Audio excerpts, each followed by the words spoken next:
Hi guys, it's Connor here at Pristine Ponds. Earlier this week we actually filmed ourselves doing a full drain and clean of a pond. What we thought we might do is talk you through a few of the steps involved. So, as you can see in a moment's time, here we go. We're actually using the back end of a rake and getting any sort of excess plant matter and larger substances such as lily roots from the bottom of the pond bed, which are built up over about 20 years actually.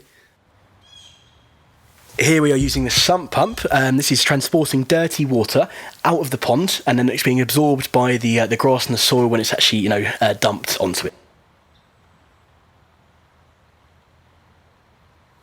So what we're doing here is actually using a hose and its current to push a larger sort of material like leaves that have fallen into a filter bag, which is basically like a sort of a glorified net. So that's what we've done there.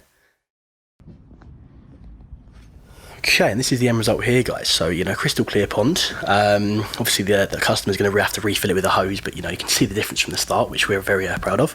And, thanks for watching, guys. Just a quick video today. If you've got any questions, leave them in the comments below. But thanks for watching. Cheers. Bye.